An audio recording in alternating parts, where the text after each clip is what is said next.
Okay, we're looking this week at Garrett Hardin's article, Lifeboat Ethics, the Case Against Helping the Poor. This is somewhat in continuation with the article we read by Peter Singer, Famine, Affluence, and Morality, because it concerns, well, our moral obligations towards uh, others, concerning distribution of resources. Um, he's going to take a very he's going to take a different approach, but more importantly, he's going to have a very different answer than what I guess Singer would have to say about our duties and obligations towards the poor, as evinced by the title itself, the case against helping the poor. Whereas, Peter Singer had the completely opposite conclusion. We're morally obligated to help the poor. Um, this is obviously, just like Singer's article, this is also a controversial article with a controversial argument and a controversial conclusion. Uh, but it's worth looking at it anyways. We should not shy away from controversy in a philosophy class. Um, so some background information on Hardin real quick. He just died recently, but what I wanted to draw attention to the fact is to the fact that he's an ecologist. He wasn't a philosopher. He tends to think of humans as embedded in an ecosystem, just like moss and dirt and plants and water and bacteria and algae and deer and that's going to impact his normative stances he takes. He was in addition to the article reading now, he had other controversial views. So uh, basically, his views were on measures that were needed to curb overpopulation. We're going to look at this. It's called the tragedy of the commons in this article. It was a controversial thesis that he held. He's also known for this, what's called Hardin's first law of human ecology, which is basically you cannot do only one thing. That expresses the interconnectedness of every action. The idea is that, yeah, I guess you could say it's like a butterfly effect. The effects of your actions kind of ripple throughout space and time. Your actions impact multiple agents, multiple regions of space time. We can't. Let's just get on to the argument then. All right. So at the beginning of the article, Hardin presents two metaphors of the planet Earth. So the first question is just what are these metaphors? Well, I think it's evinced by the title that one will probably have something to do with lifeboats. So yeah, it's the spaceship metaphor versus the lifeboat metaphor. Well, it's worth asking then, how does he characterize each metaphor? And then also, what metaphor will Hardin argue is ultimately better? Well, let's take a look at the spaceship metaphor first. So I quote Hardin, "Since we all share life on this planet, they, environmentalists argue, no single person or institution has the right to destroy, waste, or use more than a fair share of its resources." Just like I guess on a spaceship, you can't use up any more oxygen than anyone else or drink any more water or whatever. He continues, but does everyone on Earth, unlike a spaceship, really have an equal right to an equal share of its resources? The spaceship metaphor can be dangerous when used by misguided idealists to justify suicidal policies for sharing our resources through uncontrolled immigration and foreign aid. So I guess he's going to say, well, Earth isn't really like a spaceship, though. So this is a dangerous metaphor. Now notice, he's saying Earth is descriptively not like a spaceship. It's not the case that Earth is like a spaceship. It's a descriptive fact. But I'm also wondering, and he's drawing this normative claim, though, we ought not to strive to make Earth more like a spaceship where there's an equal distribution of resources. So he's drawing this kind of normative conclusion from this descriptive fact. And the question is, can he really do that? Is he really successful at that? And again, he's an ecologist, not a philosopher, so he's not going to necessarily see the differences in this move. But I just want to draw attention to that. He continues, a true spaceship would have to be under the control of a captain, since no ship could possibly survive if its course were determined by a committee. And Spaceship Earth certainly has no captain. Okay, so demotivational poster from Despair Incorporated. None of us is as dumb as all of us. The idea is committees aren't, I guess, as effective as leaders as captains. Um, so my question is, should we accept that claim? Is there any reason we couldn't maybe challenge that underlying portion of the text where it says no course could be determined by committee? Why couldn't a committee rule just as well as this individual? Uh, and this is a point, he's generalizing about Earth, but we can generalize about a lot of stuff. Corporations don't have to necessarily have a CEO. They could have a board. Religious institutions. So Catholics would say you have to have a pope, you have to have a single individual, whereas like the Orthodox would say you have committees, councils, bishops. Metaphors in politics, do you have to have a president, or can you just have a Congress? Uh, and I'm not sure if that claim is necessarily always true. It could be the case that it's most of the time true. Generally, it's true that an individual, a captain, would be better than a committee. But is it always true? Again, so some of the key premises, I'm drawing attention to this because some of the key premises or reasons in his argument aren't obvious to me. They're challengeable. And obviously his crazy radical conclusion that's advanced in the title, we have duties, we should not help the poor, are going to depend on these reasons leading up to that. So pay attention to that. Okay, so some takeaways though with the metaphor of Spaceship Earth. 1, the Earth as a spaceship metaphor, according to Hardin, assumes that everyone on the spaceship has an equal right to an equal share of resources. 2, the Earth as spaceship metaphor also is committed to there being a captain. Neither of which. So the second point is definitely not true. We don't have a captain of Earth. The first point is it's a descriptive fact. Our legal systems don't assume that everyone has an equal right to resources. It's also a psychological fact that we don't assume that all the time. We don't act that way, certainly. But there's this further normative question, but is that morally the case? Or perhaps there is a moral right to an equal share of resources. It just so happens that we, like, all of us flout that right. I guess you could say we disobey it, or we violate it. And again, Hardin isn't specifying that. And I fault him. Well, I don't fault him. He's an ecologist, not a philosopher. But this is a philosophy class, and I'm trying to teach you some basic philosophical tools, and I want you to pay attention to that. So he's going to say there's a better metaphor. It's the lifeboat metaphor. And we'll just explain. So he says the rich nations, the 1/3 of the world, are in the lifeboats. I guess that'd be like the first world. The poorer nations, the other 2/3, are in the sea surrounding the lifeboat. The poor people in the sea want to get in the lifeboat, obviously, and each lifeboat has a limited capacity, which is analogous to the limited capacity of a nation's land to support a population. So the big question is, what should the rich people in the lifeboats do? I'm going to keep poking holes at this.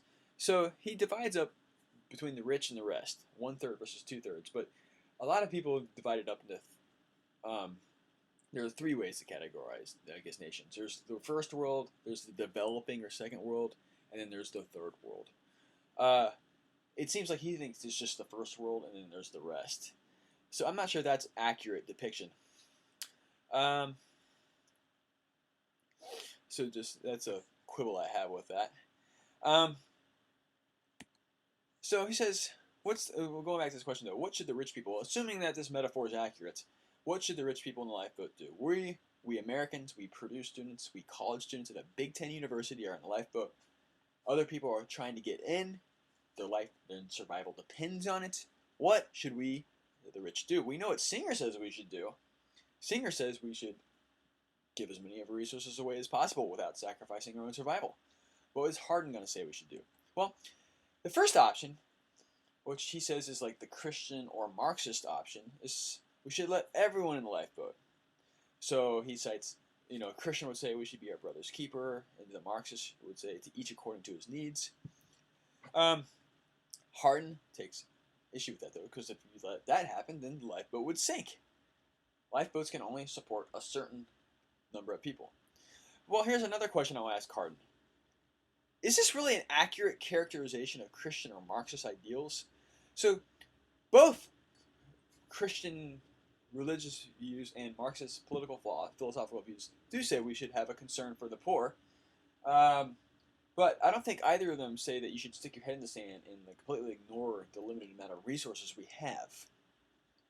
So they're not blind to the realities of it. I think, so this is, if you remember the the first week when we looked at argumentative logical fallacies, there was a fallacy called the straw man, where you misattribute a position to your opponent and then argue against that false position and then pretend like you've refuted your opponent. I'm not sure if that's an actual position that Marxists or Christians would hold, but regardless, you could still say that that's an option though in the logical space. We just won't call it the Christian or Marxist option. We'll call it the other option. This is the let everyone in option. And I think he is right. You can't let everyone in because it would sink on this metaphor. The other question is, does this extend to the whole planet? Are the resources of Earth really like a lifeboat? And we'll talk about that. Another saner option, according to Hardin. The boat has a capacity of 60, with 50 currently in it. So we could just admit 10 more passengers. Here's a saner option. That way the lifeboat won't sink. But according to Hardin, this has problems as well. First, which 10 would you let in? The neediest? Most talented? The first? Second problem. If you let in the additional 10, you lose what Hardin calls the safety factor. The safety factor is, suppose something else bad happens to the lifeboat. We hit a storm, and the lifeboat could float through with 50 people, but when you have the maximum capacity of 60 people, suddenly the lifeboat could sink. You lose that if you let the additional 10 people in, according to Hardin. So then, according to Hardin, the only solution is to preserve the safety factor and not let anyone in. Only then is survival truly possible for those 50 already in the lifeboat. Of course, this solution is morally abhorrent to most people. Well, what does Hardin have to say about someone who feels guilty about their good luck? Just their guilt about being lucky enough to be in a lifeboat or being born in an affluent nation. Hardin has a response. Get out and yield your place to others. If you feel guilty about being in the lifeboat, jump in the water and let someone else take your place. I think that's actually... So this is where I think his argument starts getting a bit more plausible. That's actually good move, Hardin. Good move. If this were chess, that would have been a clever move. But Hardin's going to say, however, while this might change your own guilt-ridden conscience, it doesn't change the ethics of the lifeboat itself. You still have a lifeboat that can really only take 50 people with a lot of people drifted to sea that want to get on. Further, Hardin's going to note that the person who swaps places with you probably won't have the same guilt complex as you. They're probably not going to jump out for the next guy. They're really happy to take your place. So think about that before you jump out and let someone else take your place, says Hardin. Okay, so he's going to extend this metaphor to the Earth, obviously, and the real and pressing problems of overpopulation and hunger, and he gives stats. So, people in affluent nations are doubling every 87 years, while the people in poor nations are doubling every 35 years, so twice as fast. And this is a fact. Look at the population data in Europe right now, in Western Europe, which is very affluent. Families are having less and less kids. They're not, whereas in developing and third world countries, they tend to have very large families. Even 100 years ago, the average family just had a lot more kids. So it just seems to be, and this is just statistical data, the more wealthy you get, the less kids the less you tend to reproduce. Think about yourself. You're in college. So most people, you're able to conceive children biologically by the time you're in your early teens. A lot of people throughout history started making their families when they were teenagers, and just we had shorter lifespans. But yeah, by the time you're 20, you're an adult. You probably had several kids by then. Points. You're already starting your family. You didn't go to college. You didn't go to high school. You had a farm that you needed people to work. These days, though, we all go to college. We all go to graduate school. We just hold off having a family longer and longer. And then by the time it's time to have a family, you want maybe 2 kids that you can spoil, put through private school, and send to a really good college, and take the ballet lessons and soccer practice. It's harder to do that. It's harder to keep your lifestyle, your affluent lifestyle, when you have 6 or 7 kids, just because kids cost a lot of money. So this is just, I'm trying to get into your psyche of why all of us, including myself, aren't starting our families just yet. And this is just true in the first world nations everywhere. Higher education, they push it off, whereas in the developing world, in the third world, which has, I guess, economic conditions and educational levels closer to the way, people. I'm having a hard time talking during this lecture. So they have access to less education, less employment opportunities. Uh, there's a lot of factors involved, religious, sociological. I won't get into that. That's not for a philosophy class. That's for maybe an anthropology class. But they're having bigger families. Uh, anyways, I've only skimmed the surface of the causal reasons behind that, but it's a statistical fact. So, and Hardin's addressing that.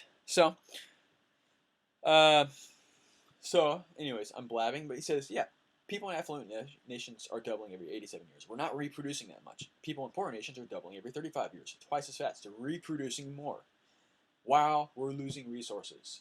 Whereas, metals, foods, water, whatever. We're running low on resources. Coal, oil. Okay, what are we to do? So he says the absurdity of the Spaceship Earth metaphor, where everyone has an equal right to an equal share of resources, is this. The U.S. in 1973 had a population of 210 million and is increasing by 0.8% a year. So it's doubling every 87 years. So in 87 years from 1973, we'll have 420 million people. Well, suppose the developing nations surrounding the U.S. had the same population, but were increasing by 3.3% a year. They'd be doubling every 21 years. So, if, on this metaphor of the spaceship, everyone has an equal right to an equal resources, then the citizens of the U.S. ought to share their resources with those in the surrounding developing nations. But, in 21 years, that would result in each U.S. citizen sharing his or her resources with 8 people. And, according to Hardin, that's absurd. He says, and the fundamental error of spaceship ethics and the sharing it requires is that it leads to what I, Hardin, call the tragedy of the commons. So here's my question. What is the tragedy of the commons, and how does the sharing required by spaceship ethics lead to it? Well, under a system of private property, the men who own the property recognize their responsibility to care for it. For if they don't, they will eventually suffer.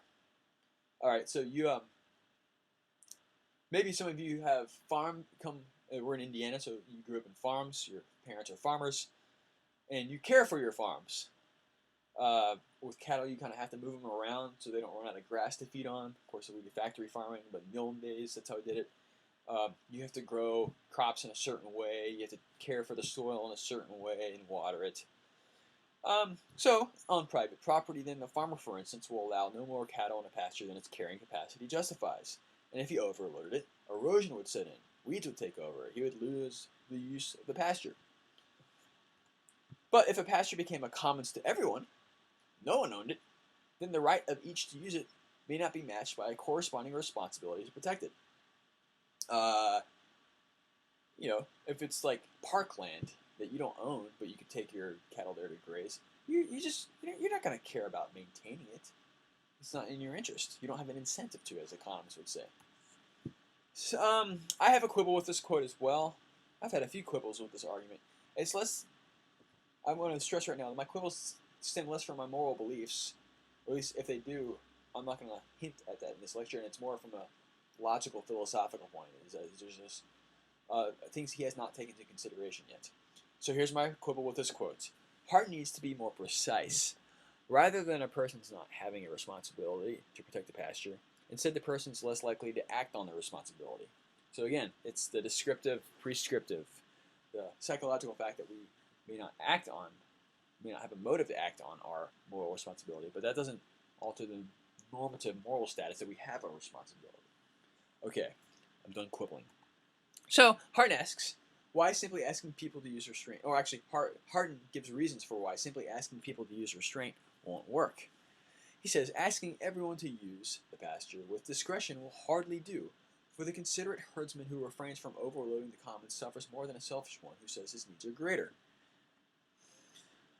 He continues, if everyone would restrain himself, all would be well. But it takes only one less than everyone to ruin the system of voluntary constraint. In a crowded world of less than perfect human beings, mutual ruin is inevitable if there are no controls. And this is what he calls the tragedy of the commons. Real life examples. Our air and water are now polluted because they are treated as commons. Regions of overfarming where the land is no longer usable. It's overfishing, etc. We live near Purdue. Look at the Wabash River. It's filthy. I have friends in agriculture professors in the agriculture department, and I'm curious. I go kayaking sometimes. I'd like to know, for example, why the water here is so filthy. Go to Michigan; it's really clean. Um, and he says part of it has to do with how farmers grow crops along the river and the creeks that flow into it. They grow crops too close to the bodies of water, so a lot of stuff kind of runs into it. Um, well, the Wabash, you could say, is a commons. It's kind of a river that we all share. It runs, from the northeast to the southwest in Indiana. But there's not enough controls in it, so it gets polluted by farmers upstream or by whoever, power plants, whatever. And generalize this to all over the globe. And that's just a fact. Okay. Well, Hardin spends the rest of the article kind of talking about his problems with the World Food Bank. So we're going to look at what he thinks are the problems with the World Food Bank. Okay, well, first, many governments today lack a policy of saving current assets for future needs.